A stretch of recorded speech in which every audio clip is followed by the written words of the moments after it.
Hi hello ನಮಸ್ಕಾರ ಸ್ನೇಹಿತರೆ. ಏನಾಗ್ತದೆ ಫೈನಲಿ ಇಲ್ಲಿ ವೈಷ್ಣವ್ಗೆ ಸತ್ಯ ಗೊತ್ತಾಗಿ ಹೋಗುತ್ತಾ? ಕಾವೇರಿ ಕೊನೆಗೂ ಸತ್ಯವನ್ನು ಹೇಳಲೇಬೇಕಾಗತ್ತಾ? ಸತ್ಯ ಹೇಳಿದ್ರೆ ಏನಾಗ್ಬೋದು, ಏನು ಕತೆ, ಲಕ್ಷ್ಮಿ ಎಲ್ಲಿ? ಎಲ್ಲ ಪ್ರಶ್ನೆಗಳಿಗೂ ಕೂಡ ಉತ್ತರ ಸಿಗಬೇಕು ಅಂದರೆ ಈಗಲೇ ನಮ್ಮ ಈ ಚಾನಲ್ನ ಸಬ್ಸ್ಕ್ರೈಬ್ ಮಾಡಿ, ಹಾಗೆ ಈ ಒಂದು ವಿಡಿಯೋವನ್ನು ಪೂರ್ತಿಯಾಗಿ ನೋಡಿ. ಇಲ್ಲಿ ಲಕ್ಷ್ಮಿ ಅಂದ್ಕೊಂಡಾಗೆ ಎಲ್ಲ ಕೂಡ ಆಗ್ತದೆ. ಲಕ್ಷ್ಮಿ ಪ್ಲಾನ್ ಪ್ರಕಾರ ಎಲ್ಲ ಕೂಡ ನಡೀತಾ ಇದೆ ಅಂತ ಹೇಳ್ಬೋದು. ಇಲ್ಲಿ ಕೀರ್ತಿನ ಕರ್ಕೊಂಡು ಹೋಗೋದಕ್ಕೆ ಕಾರುಣ್ಯ ಬರ್ತಾರೆ. ಕಾರುಣ್ಯ ಅವ್ರ ಜೊತೆ ಹೋಗೋದಕ್ಕೆ ಕೀರ್ತಿ ಸುಪ್ರೀತಾ ಪರ್ಮಿಷನ್ ಕೇಳ್ತಾರೆ. ಇದು ಸಣ್ಣ ಅನುಮಾನವನ್ನು ಹುಟ್ಟುಹಾಕತ್ತೆ. ಕೀರ್ತಿ ಕೂಡ ಕಾರುಣ್ಯ ಅವ್ರ ಜೊತೆ ಹೋಗ್ತಾಳೆ. ಕಾರುಣ್ಯ ಅವರು ಕೀರ್ತಿಗೆ ಊಟ ಮಾಡಿಸ್ತಿದ್ದಾರೆ. ಇಲ್ಲಿ ಕೀರ್ತಿ ಮಾತ್ರ ತುಂಬ ಮುದ್ದು ಮಗುವಾಗಿ ಮುಗ್ಧತೆಯಿಂದ ನಂಗೆ ಹೆಚ್ಚುಂದ ಇದೆ ಇದು ಎಷ್ಟು ಟೇಸ್ಟಿಯಾಗಿದೆ ಅಂತ ತಿಂತಿದ್ದಾಳೆ. ಇದೇನಿದು ಬೇಬಿ, ಹೊಸದಾಗಿ ತಿನ್ನುವ ಹಾಗೆ ತಿಂತಿದ್ಯಲ್ಲ ನೀನು, ಹೊಸದಾಗಿ ಟೇಸ್ಟ್ ತಿನ್ನೋ ಹಾಗೆ ಅಂತ ಹೇಳ್ತಿದ್ರೆ, ಮೊದಲೆಲ್ಲ ಈ ರೀತಿ ಊಟ ಕೊಡ್ತಾ ಇರಲಿಲ್ಲ, ಅಲ್ಲೆಲ್ಲ ತುಂಬ ಸಪ್ಪೆ ಇರ್ತಿತ್ತು ಅಂತ ಹೇಳ್ತಾಳೆ. ತುಂಬ ಸಪ್ಪೆ ಇರ್ತಿತ್ತ, ಎಲ್ಲಿದೆ ನಮ್ಮ ಇಷ್ಟು ದಿನ ಅಂತ ಕೇಳ್ತಿದ್ರೆ, ಈ ಕಡೆ ಕೀರ್ತಿ ಮಾತು ಮರೆಸ್ತಿದ್ದಾಳೆ. ಇದು ಚೆನ್ನಾಗಿತ್ತು, ಇದು ಕೊಡು ಅಂತ ಗೊತ್ತಾಗ್ಬಿಡುತ್ತೆ ಬೇಬಿಗೆ ಸತ್ಯ ಹೇಳಬೇಕು ಅನಿಸ್ತಿಲ್ಲ ಅಂತ. ಹಾಗಾಗಿ ಇಲ್ಲಿ ಕಾರುಣ್ಯ ಅವರು ಸರಿ ಆಯಿತು ಬೇಬಿ, ಆದರೂ ಕೂಡ ಇಷ್ಟು ದಿನ ಎಲ್ಲಿದ್ದೆ ಅಮ್ಮ, ಇಷ್ಟೆಲ್ಲ ಕಷ್ಟ ಹೇಗೆ ಅನುಭವಿಸ್ದೆ, ಬೆಟ್ಟದ ಮೇಲಿಂದ ಕೆಳಗಡೆ ಬಿದ್ದ ಮೇಲೆ ಏನಾಯಿತು, ದುಡ್ಡಿರಲಿಲ್ಲ, ಎಲ್ಲಿ ಹೋಗಿದ್ದೆ, ಏನಾಯಿತು ಎಲ್ಲ ಕೇಳ್ತಾ ಇದ್ರು ಕೂಡ ಮಗದೊಮ್ಮೆ ಈ ಕಡೆ ಕೀರ್ತಿ, ಇಲ್ಲ ನನಗೆ ಸುಸ್ತಾಗ್ತದೆ, ಬೆಳಗ್ಗೆಯಿಂದ ಕೀರ್ತಿ ರೀತಿ ಪಾತ್ರ ಮಾಡಿ ಸಾಕಾಗೋಯ್ತು ಅಂತ ಹೇಳ್ತಾರೆ. ಇದು ಸಣ್ಣ ಅನುಮಾನನ ಹುಟ್ಟಾಕತ್ತೆ ಕಾರುಣ್ಯ ಅವರಲ್ಲಿ. ಏನಿದು ನನ್ನ ಮಗಳು ಕೀರ್ತಿಯಾಗಿ ಸಾಕಾಯಿತು ಅಂದರೆ ಏನು ಅರ್ಥ ಅಂತ, ನಂಗೆ ತುಂಬ ಸ್ಟ್ರೈನ್ ಆಗಿದೆ, ಏನೇನು ಮಾಡಿದ್ದೀನಿ ಗೊತ್ತಾ ಬೆಳಗ್ಗೆಯಿಂದ ಅಂತ ಹೇಳಿ ರೂಮಿಗೆ ಹೋಗಿಬಿಡ್ತಾಳೆ. ರೂಮಿಗೆ ಹೋಗಿದ್ದೆ, ಆ ಒಂದು ರಾಣಿ ಬೊಂಬೆಯನ್ನು ಎತ್ಕೊಂಡಿದ್ದೆ, ಅದನ್ನು ನೋಡಿ ತುಂಬ ಖುಷಿಯಿಂದ ಅದೇ ಥರ ಆಡ್ತಿದ್ದಾಳೆ, ರಾಣಿ ಬೊಂಬೆ ಥರನೇ ಕತ್ತಲ್ಲಾಡಿಸ್ಕೊಂಡು ಕೀರ್ತಿ. ಹಾಗಿದ್ರೆ ಅಲ್ಲಿ ಇರೋದು ಕೀರ್ತಿನ? ಖಂಡಿತ ಇಲ್ಲ, ಅದು ಕೀರ್ತಿ ಅಂತೂ ಅಲ್ವೇ ಅಲ್ಲ, ಅದು ಇವತ್ತಿನ ಮಟ್ಟಿಗೆ ಖಂಡಿತವಾಗ್ಲೂ ಈಗ ಬಂದಿರೋದು ಕೀರ್ತಿ ಅಲ್ಲ, ಕೀರ್ತಿಯ ತದ್ರೂಪಿ ಅಂತ ಹೇಳ್ಬೋದು. ಇಲ್ಲಿ ಲಕ್ಷ್ಮಿ ಆ ಒಂದು ರಾವಣ ದಹನದ ದಿನ ಲಕ್ಷ್ಮಿನ ಕಾಪಾಡಿದ್ದು ಇದೇ ಹುಡುಗಿ ಕೀರ್ತಿಯ ರೂಪದ ಹುಡುಗಿ ಕೀರ್ತಿನ. ಅಂದು ಲಕ್ಷ್ಮಿ ಕೀರ್ತಿ ಅನ್ಕೊಂಡ್ಲು, ಬಟ್ ಅದು ಕೀರ್ತಿ ಅಲ್ಲ ಅಂತ ಗೊತ್ತಾಗ್ತಿದ್ದಾಗೆ ಸುಪ್ರೀತಾ ಜೊತೆ ಕೈ ಜೋಡಿಸಿದ ಲಕ್ಷ್ಮಿ ಕೀರ್ತಿ ರೂಪದ ಹುಡುಗಿನ ಬಳಸ್ಕೊಂಡು ಕಾವೇರಿಯವ್ರ ಜೊತೆ ಒಂದು ಗೇಮ್ ಪ್ಲ್ಯಾನ್ ಮಾಡಿದ್ಲು. ಕಾವೇರಿಗೆ ಗೊತ್ತಿಲ್ಲದಾಗೆ ಈ ಕಡೆ ಹಿಂಬದಿಯಿಂದ ಇಟ್ಕೊಂಡು ಕಾವೇರಿ ತಂತ್ರಕ್ಕೆ ರಣತಂತ್ರವನ್ನು ರೂಪಿಸಿದ್ಲು ಲಕ್ಷ್ಮಿ. ರೂಪಿಸೋದ್ರ ಮುಖಾಂತರ ಕಾವೇರಿ ತನ್ನ ಅರಿವೇ ಇಲ್ದಾಗೆ ಲಕ್ಷ್ಮಿಯ ಕೆಡ್ಡಾಗೆ ಬಿದ್ರು ಅಂತ ಹೇಳ್ಬೋದು. ಹಾಗಾಗಿನೇ ಇಲ್ಲಿ ಕೀರ್ತಿ ಬೆಟ್ಟದ ಮೇಲಿನ ಮಹಾದೇವಯ್ಯ, ಕೆಂಪ, ಸೀನಾ ಎಲ್ಲರೂ ಕೂಡ ಲಕ್ಷ್ಮಿ ಹೇಳಿದ್ರಿಂದಾನೇ ಮನೆಗೆ ಹೋಗಿದ್ದು. ಏನೇನಾಗಿದೆಯೋ ಎಲ್ಲವೂ ಕೂಡ ಲಕ್ಷ್ಮಿ ಪ್ಲಾನೇ ಆಗಿತ್ತು. ಫೈನಲಿ ಅವಳು ಅನ್ಕೊಂಡಾಗೆ ಆಗಿದೆ. ಕಾವೇರಿಯವರು ಜೈಲ್ ಸೇರಿದ್ದಾರೆ. ಜೈಲಲ್ಲಿ ವೈಷ್ಣು ಮತ್ತು ಕೃಷ್ಣಕಾಂತ್ ಇಬ್ಬರು ಕೂಡ ಕಾವೇರಿಯವರನ್ನ ಬಿಡಿಸೋದಕ್ಕೆ ಇನ್ನಿಲ್ವಾಗಿ ಪ್ರಯತ್ನ ಮಾಡ್ತಿದ್ದಾರೆ. ಬಟ್ ಯಾವುದೇ ಪ್ರಯತ್ನ ಕೂಡ ಸಫಲ ಆಗ್ತಿಲ್ಲ. ಆ ಕಡೆ ಪೊಲೀಸ್ ಅವರಂತೂ ನಾನ್ ವ್ಯಾಲ್ಯುಬಲ್ ಇದು ಕೇಸ್, ಯಾವುದೇ ಕಾರಣಕ್ಕೂ ನಾವು ಅವ್ರನ್ನ ಬಿಡೋಕ್ಕಾಗೋದಿಲ್ಲ ಅಂತ ಹೇಳ್ತಿದ್ದಾರೆ. ಹಾಗಾಗಿ ಇಲ್ಲಿ ವೈಷ್ಣು ಮತ್ತು ಕೃಷ್ಣಕಾಂತ್ ಇಬ್ಬರು ಕೂಡ ಲಾಯರ್ನ ಕರ್ಕೊಂಡು ಬರೋದು ಅಂತ ಡಿಸೈಡ್ ಮಾಡ್ಕೋತಾರೆ.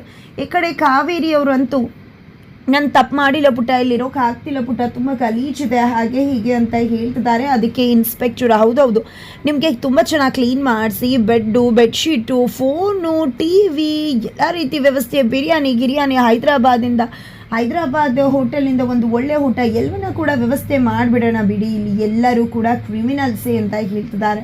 ಈ ಕಡೆ ಕೃಷ್ಣಕಾಂತ್ ಅವರು ದಯವಿಟ್ಟು ಅವಳು ಇನ್ನೂ ಆರೋಪಿ ಅಷ್ಟೇ, ಅಪರಾಧಿ ಅಲ್ಲ, ಅವಳು ತಪ್ಪು ಮಾಡಿಲ್ಲ ಅಂತ ಹೇಳ್ತಿದ್ದಾರೆ. ನೀವು ಯಾವುದೇ ಕಾರಣಕ್ಕೂ ಆ ರೀತಿ ಟ್ವೀಟ್ ಮಾಡಬಾರ್ದು, ನಾವು ಲಾಯರ್ ಜೊತೆನೇ ಬರ್ತೀವಿ ಅಂತ ಹೇಳಿ ಹೋಗ್ತಾರೆ. ಲಾಯರ್ ಜೊತೆನೇ ಬರ್ತಾರೆ.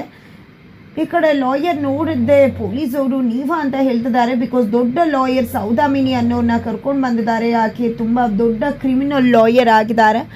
ಅವರು ಬಂದಿದ್ದೆ ಈ ಕಡೆ ನಾನು ಕ್ಲೈಂಟ್ ಜೊತೆ ಮಾತಾಡಬೇಕು ಅಂದಾಗ, ಈ ಕಡೆ ಪೊಲೀಸವರು ಹೇಗಾಗುತ್ತೆ ಮೇಡಮ್, ನಿಮಗೂ ಕೂಡ ಪ್ರೋಟೋಕಾಲ್ಸ್ ಎಲ್ಲ ಗೊತ್ತಿದೆ ಅಲ್ವಾ, ಯಾವುದೇ ಕಾರಣಕ್ಕೂ ಈ ರೀತಿ ಮಾತಾಡೋಕ್ಕಾಗೋದಿಲ್ಲ ಅಂದಾಗ, ನನಗೂ ತುಂಬ ಚೆನ್ನಾಗಿ ಕಾನೂನು ಗೊತ್ತಿದೆ, ನನ್ನ ಎಕ್ಸ್ಪೀರಿಯನ್ಸ್ ಮುಂದೆ ನೀವೇನೇನು ಅಲ್ಲ ನನಗೆ ಹೇಳ್ಕೊಡೋಕೆ ಬರಬೇಡಿ, ನನಗೂ ಕೂಡ ಗೊತ್ತಿದೆ, ಅದಕ್ಕೋಸ್ಕರನೇ ಕೋರ್ಟಿಂದ ನಾನು ಆರ್ಡರ್ ತೊಗೊಂಡು ಬಂದಿದ್ದೀನಿ ಅಂತ ಹೇಳಿದಾಗ, ಇನ್ನೂ ಕೂಡ ಕೋರ್ಟ್ಗೆ ಅವ್ರನ್ನ ಹ್ಯಾಂಡ್ ಓವರ್ ಮಾಡಿಲ್ಲ. ಆಲ್ರೆಡಿ ಕೋರ್ಟಿಂದ ಆರ್ಡರ್ ತೊಗೊಂಡು ಬಂದಿದ್ರೆ, ಕೋರ್ಟ್ ಎಲ್ಲ ಆರ್ಡರ್ ಕೊಟ್ಟ ಮೇಲೆ ನಾವು ಏನೂ ಕೂಡ ಹೇಳುವುದಿಲ್ಲ, ನೀವು ಹೋಗಿ ಅವ್ರ ಜೊತೆ ಮಾತನಾಡ್ಬೋದು ಅಂತ ಹೇಳಿ ಕಳಿಸ್ಕೊಡ್ತಾರೆ.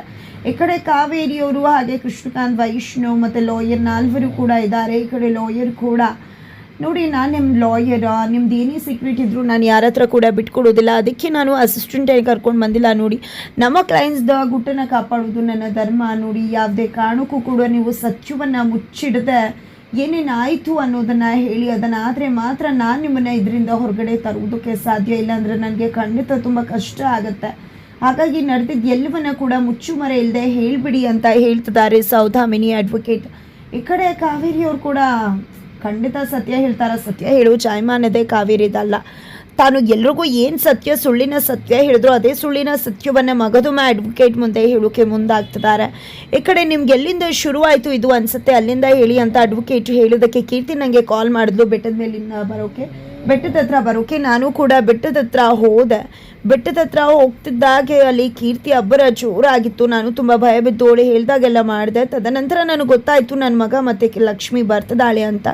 ಅದೇ ಕಾರಣಕ್ಕೆ ಅವರು ಇಬ್ಬರು ಬರ್ತಿದ್ದಾರೆ ಅನ್ನೋ ವಿಷಯ ಗೊತ್ತಾಗ್ತಿದ್ದಾಗೆ ನಾನು ಅವಳಿಗೆ ಪೊಲೀಸ್ ಕಂಪ್ಲೇಂಟ್ ಕೊಡ್ತೀನಿ ಅಂತ ಹೆದರಿಸಿ ಅವಳು ಹೆದರ್ಕೊಂಡ್ಬಿಟ್ಟು ಅಲ್ಲಿಂದ ಫೋನನ್ನು ಕೂಡ ಎಸ್ದುಬಿಟ್ಟು ಓಡೋಗ್ಬಿಟ್ಲು ಅಂತ ಹೇಳ್ತಾರೆ. ಈ ಮಾತನ್ನು ಕೇಳ್ತಿದ್ದಾಗೆ ಲಾಯರ್ಸ್ ಹಿಡಿದು ಹೇಳ್ತಾರೆ, ಖಂಡಿತವಾಗ್ಲೂ ಕಾವೇರಿ ಕಶ್ಯಪ್ ಖಂಡಿತ ನೀವು ಸುಳ್ಳು ಹೇಳ್ತಿದ್ರ, ಇವರು ಸುಳ್ಳು ಹೇಳ್ತಿದ್ದಾರೆ, ಯಾವುದೇ ರೀತಿ ಸತ್ಯ ಹೇಳ್ತಿಲ್ಲ. ಇವ್ರು ಸತ್ಯ ಹೇಳ್ತಿರೋದಕ್ಕೂ ನಡೆದಿರೋ ವಿಷಯಕ್ಕೂ ಯಾವುದೇ ರೀತಿ ಲಿಂಕ್ ಇಲ್ಲ. ನನಗೆ ಗೊತ್ತಾಗ್ಬಿಡುತ್ತೆ ಇವ್ರು ಸತ್ಯ ಹೇಳ್ತಿದ್ದಾರೋ ಸುಳ್ಳು ಹೇಳ್ತಿದ್ದಾರೋ ಅಂತ.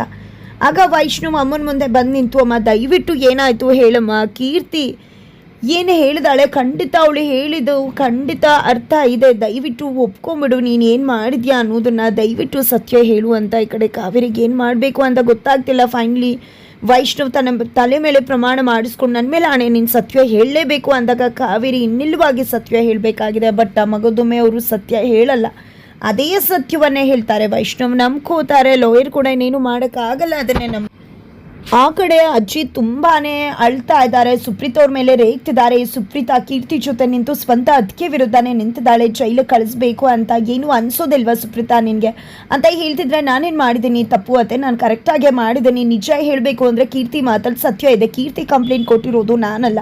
ಜೊತೆಗೆ ಅದಕ್ಕೆ ತಪ್ಪು ಮಾಡಿದರೆ ಖಂಡಿತವಾಗ್ಲೂ ಅವ್ರಿಗೆ ಶಿಕ್ಷೆ ಆಗುತ್ತೆ, ಕೋರ್ಟಲ್ಲಿ ಡಿಸೈಡ್ ಆಗುತ್ತಲ್ಲ ಬಿಡಿ. ಆದರೆ ನೀವೆಲ್ಲ ನಿಮ್ಮ ಮಗಳು ಒಳ್ಳೆಯವರು ಅಂತ ಅಂದ್ಕೊಂಡಿದ್ರೆ, ಆದರೆ ಒಂದಿನ ಗೊತ್ತಾಗುತ್ತೆ ನಿಮ್ಮ ಮಗಳು ಏನು ತಪ್ಪು ಮಾಡಿದ್ದಾರೆ, ಅವ್ರಿಗೆ ಎಂಥವ್ರು ಗುಳ್ಳೆ ನರಿ ಗೋಮುಖ ವ್ಯಾಘ್ರ ಅನ್ನೋದು. ಆಗ ನೀವೇ ಅನ್ಕೋತೀರಾ ನಾವು ಇಂಥವ್ಳಿಗೋಸ್ಕರ ಕಣ್ಣೀರು ಹಾಕದ್ವಲ್ಲ ಅಂತ ಶಪಿಸ್ತೀರಾ. ನೋಡ್ತಾ ಇರಿ ಅಂತ ಹೇಳ್ತಾರೆ. ಈ ಕಡೆ ಮಗಳ ಬಗ್ಗೆನೇ ಕೊರುಕ್ತಾ ಇಲ್ಲಿ ಅಜ್ಜಿಗೆ ಹಾರ್ಟ್ ಅಟ್ಯಾಕ್ ಆಗಿದೆ, ಎದೆ ನೋವು ಶುರುವಾಗಿದೆ. ಹಾಗಿದ್ರೆ ಇಲ್ಲಿ ಏನಾಗುತ್ತೆ, ಲಕ್ಷ್ಮಿ ಮಾಡಿದ ಎಡವಟ್ಟಿನಿಂದ ಅಜ್ಜಿ ಜೀವಕ್ಕೆ ಕುತ್ತು ಬರುತ್ತಾ? ಖಂಡಿತ ಇಲ್ಲ. ಅದರ ನಡುವೆ ಈ ಕಡೆ ಲಕ್ಷ್ಮಿ ಎಲ್ಲಿದ್ದಾಳೆ ಇನ್ನೂ ಕೂಡ. ಈ ಕಡೆ ಕೀರ್ತಿಗೆ ಹೇಗೆ ಇರಬೇಕು ಅಂತ ಹೇಳ್ಕೊಡ್ತಿರೋದು ಲಕ್ಷ್ಮಿನೇ ಫೋನನ್ನು ಮುಖಾಂತರ ಎಲ್ಲ ರೀತಿ ಕೀರ್ತಿಗೆ ಇನ್ಸ್ಟ್ರಕ್ಷನ್ಸ್ನ ಕೊಡ್ತಿದ್ದಾಳೆ. ಹಾಗಿದ್ರೆ ಇಲ್ಲಿ ಕೀರ್ತಿ ಭೇಟಿ ಆಗುತ್ತೆ. ಈ ಕಡೆ ಕೀರ್ತಿ ಕೂಡ ಕೀರ್ತಿಯಾಗಿ ನಟಿಸಿ ಸಾಕಾಗಿದೆ ಅಂತ ಹೇಳ್ತಿದ್ದಾಳೆ. ಯಾರ ಮುಂದೆ ಹೇಳ್ತಿದ್ದಾಳೆ? ಅಲ್ಲಿ ನಿಂತಿರೋ ವ್ಯಕ್ತಿ ಯಾರು? ಅಲ್ಲಿ ನಿಂತಿರೋದು ಲಕ್ಷ್ಮಿನ ಮಗದೊಬ್ಬರ. ಲಕ್ಷ್ಮಿ ಕೀರ್ತಿಯ ಭೇಟಿ ಆಗ್ತಾ ಇದೆಯಾ? ಫೈನಲಿ ಲಕ್ಷ್ಮಿ ಎಂಟ್ರಿ ಕೊಡ್ತಿದ್ದಾಳೆ. ಈ ಕಡೆ ವೈಷ್ಣವ್ ಮುಂದೆ ಲಕ್ಷ್ಮಿ ಎಂಟ್ರಿ ಕೊಡ್ತಾಳೆ. ಏನಾಗುತ್ತೆ ಅನ್ನೋದನ್ನ ಮುಂದಿನ ವಿಡಿಯೋದಲ್ಲಿ ನೋಡಿ. ಆ ಕಡೆ ಕೋರ್ಟ್ ಕೇಸ್ ಶುರುವಾಗೋದ್ರದ್ದು ಒಳಗಡೆ ಲಕ್ಷ್ಮಿ ಬರ್ತಾಳೆ ಅಥವಾ ಅದಾದ ನಂತರ ಬರ್ತಾಳೆ ಅನ್ನೋದು